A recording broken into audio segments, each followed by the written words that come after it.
Tonight we are going in depth on another impact of the government shutdown. This time it's an ongoing problem, but with a new twist. Today began the first of who knows how many days of reduced air traffic ordered by the federal government as part of the ongoing government shutdown. Air traffic controllers have officially gone without a paycheck for more than a month, and call-outs across the country have spiked. Some have said they simply cannot even afford gas to get to the control tower anymore. I went to Tulsa International Airport where I found out flying out of Tulsa is okay, but it's flying in to Tulsa is where the problems start. It's not leaving Tulsa that's the problem. It's the getting here is where passengers are seeing and sometimes feeling the complications from the ongoing and longest government shutdown in U.S. history. I came in from Columbus, Ohio.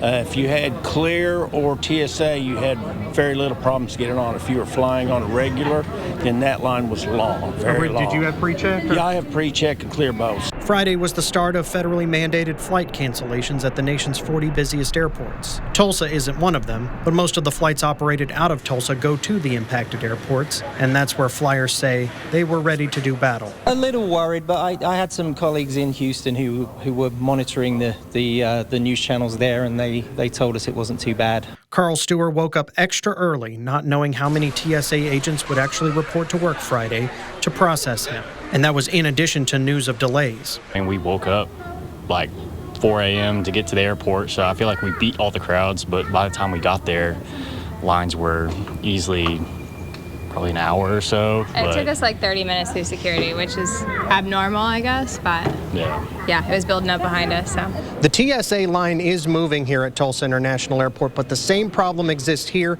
as it does across the country. Those working the security line and even those in the tower have not been paid in a month. When passengers booked their tickets a while back, a government shutdown and air traffic control issues were never on their bingo card. But as their trips approached, they began to adjust. Coming through there probably about 7:30. The security line was probably about 20 minutes. It wasn't too bad. I suspect it was going to get longer as the day progressed. Some of them say with TSA PreCheck and Clear, those services helped them get through the security lines faster, while they watched everyone else wait sometimes 2 to 3 hours to go through the normal lanes. Maybe at least a block and a half, at least 2 hours, maybe 3. And then when it came to the flight itself, they counted themselves among the blessed and lucky that they weren't selected for rebooking or a refund. So since we got through security, it was a piece of cake. Many I spoke with, even the ones who didn't have any problems, say Friday travel felt like they were cutting it close. And they're ready to stay home for a while, hoping things, not just in the skies, but in the nation's capital, can return to normal soon. I just wish they'd get back to the tables and start discussing it and get something figured out, especially for the folks that aren't getting paid right now. Tulsa International Airport itself is not one of the 40 airports where forced cutbacks were made. We did see one cancellation from Tulsa to DFW, and that's how the ripple effect is playing out.